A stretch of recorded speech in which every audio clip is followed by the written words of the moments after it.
Está nuestro amigo, compañero, colega Miguel Longo de Carta Abierta aquí en el estudio. Miguel. Bueno, estábamos comentando que tenemos una semana latinoamericana en Mendoza como creo que pocas veces se había dado, ¿no?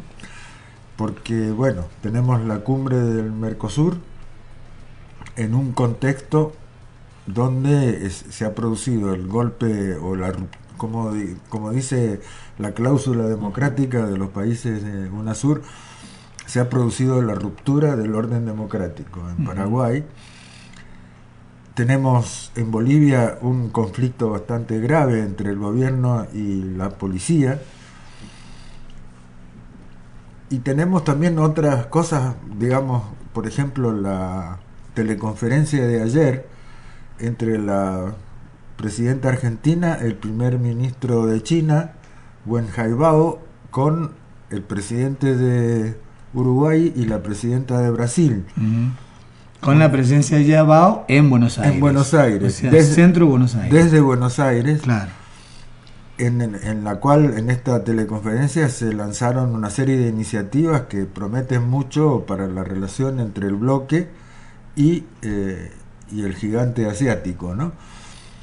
Lástima, bueno, por lo que pasó en Uruguay, no pudo participar, pero lo que pasó en Paraguay, no pudo participar Paraguay porque el Mercosur, aplicando la cláusula democrática, ha decidido que dejar afuera a Paraguay por lo que se ha producido allá, aplicando esa norma común que además comparte también todos los países de América del Sur, de la UNASUR.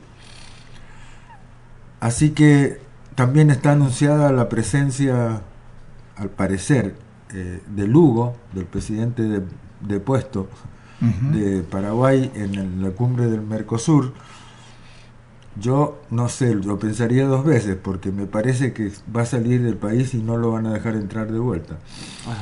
Ajá, puede ocurrir eso. Habría que pensarlo bien, porque en la estrategia, por lo que muestra Lugo, por ejemplo, ayer se reunió con su gabinete y hasta está formando de alguna manera, dentro de su estrategia de resistencia pacífica al golpe, está armando un gobierno en la sombra. Incluso dice: nosotros vamos a ser los fiscales de lo que hagan los nuevos funcionarios. Claro. Es bastante atípico esto dentro de la tradición de los golpes o de las interrupciones de los gobiernos democráticos en América Latina. Lo extraño, lo singular, es que el presidente depuesto sigue estando en el país. Claro. Y sigue moviéndose. No es lo mismo lo que pasó en Honduras, que a Zelaya lo echaron del país con el golpe, o en otras veces en que se los detiene directamente a los mandatarios depuestos. Y aquí se da esta situación en Paraguay bastante extraña, que, bueno, hay que ver cómo evoluciona, ¿no? La UNASUR tendrá que aprender de una nueva experiencia, porque es novedoso. Es la primera vez que UNASUR va a actuar frente a un hecho consumado. Actuó muy bien por la crisis en Ecuador, la crisis en Bolivia, la crisis sobre todo entre Venezuela y Colombia, pero no eran hechos consumados. Conducían a hechos que eventualmente podrían consumarse. Claro. En este caso sí, ya se ha consumado el hecho. Y yo creo que la premura en hacer el juicio político fue justamente para evitar la intervención, la mediación. Efectivamente. Hablemos con los términos correctos. Es, ¿no?, muy buena la mediación de los países vecinos. Exactamente. ¿No? De la UNASUR. Dijeron: acá hacemos esto y chao. Claro, claro. ¿Por qué? Porque justamente una de las cosas que le echan en cara a Lugo es haber firmado ese acuerdo de la UNASUR de la cláusula democrática. Es decir, el Senado paraguayo estuvo en desacuerdo con eso. Claro. Y en las causales del juicio político lo incluyeron eso como una falta de soberanía, como haber justificado una falta de soberanía del país, que no entienden lo que es hoy la soberanía compartida de las naciones. Hoy estamos en otro mundo, claro, ¿no? Por eso toma relevancia la negativa acérrima del Senado de no, digamos, votar a favor de la inclusión de Venezuela. ahora toma más relevancia. Claro, claro, exactamente. Esa resistencia así, Ujú. pero durante 5 años prácticamente han mantenido esa negativa a que Venezuela se incluya como socio pleno del Mercosur. Claro.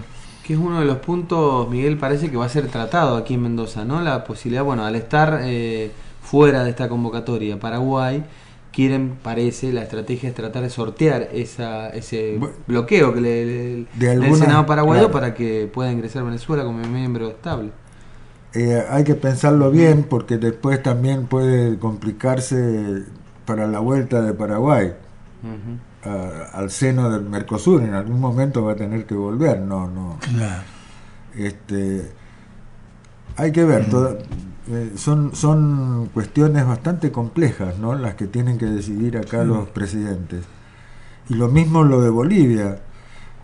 Allí hay más margen para una mediación porque el conflicto, digamos, no hay un hecho consumado como en Paraguay, ¿no? Claro, claro. Viene Evo Morales, al parecer está confirmada también su presencia, a ver qué negocia o qué trata con los demás presidentes, a ver cómo puede intervenir el organismo regional en ese conflicto que es bastante singular también, lo de Bolivia. Se da casi al mismo tiempo de lo de Paraguay. Los policías reclaman un aumento salarial importante, fundamentalmente piden que se equiparen sus sueldos con los de los militares, lo cual es bastante bueno, eso son materias de negociación, pero el Claro. gobierno llegó a un acuerdo con los representantes de los policías de base y resulta que los policías de base después lo desconocen ese acuerdo Claro. y empiezan a hacer una serie de movimientos que son muy sospechosos porque empieza a haber trasiego de armas entre los distintos cuarteles, esa intransigencia en la negociación parece que está dirigida hacia objetivos mucho más serios, que no es simplemente el reclamo salarial, ¿no es cierto? Claro. Incluso la ministra de Comunicación del gobierno de Evo Morales, Amanda Dávila, ha dicho expresamente que el gobierno tiene serios fundamentos como para pensar que hay algún movimiento político desestabilizador detrás de esta huelga, ¿no? Claro. Está bien lo que vos decías recién, Miguel, de que hay que tener cuidado con cómo vaya a actuar UNASUR y también Mercosur en las próximas horas y acá en Mendoza, sin que esto parezca una actitud lugareña vanidosa. Pero vos te das cuenta que cualquier cosa que se resuelva en los próximos días acá en Mendoza, después Mendoza va a ser identificada por la reunión tan trascendente que se llevó a cabo. Eso es muy importante para Mendoza y no hay que tomarlo con demasiada frivolidad, sino que va a proyectar a Mendoza a un lugar que ocupó hace 200 años. ¿Te das cuenta? Es de cajón. Claro. Al término de la reunión del Mercosur y de la posible de UNASUR, va a haber una declaración de Mendoza. La declaración de Mendoza. Y va a quedar como, en la historia, digamos, como un ¿no? hito dentro del proceso de integración de los países de América del Sur. Ya veremos qué dirá esa declaración de Mendoza, pero evidentemente la ubica a la provincia en un sitial que hasta hace 15 días no pensábamos. Pensábamos a veces con esa forma tan descalificadora que usan algunos colegas, que era un favor de la presidenta hacia el gobernador Pérez para tenerlo dentro del círculo, esas cosas que se dicen tan pequeñas, ¿no? Claro, porque en realidad lo que ha hecho la Argentina es cada vez que le ha tocado ser sede de la cumbre es elegir una provincia, así como fue San Juan hace 2 años, fue Córdoba en algún momento, y bueno, de ahora le tocaba Mendoza, y por las circunstancias va a quedar dentro como una especie de hito dentro del proceso de integración. El tema, aquí se juega algo muy importante, que es este tema de la soberanía compartida.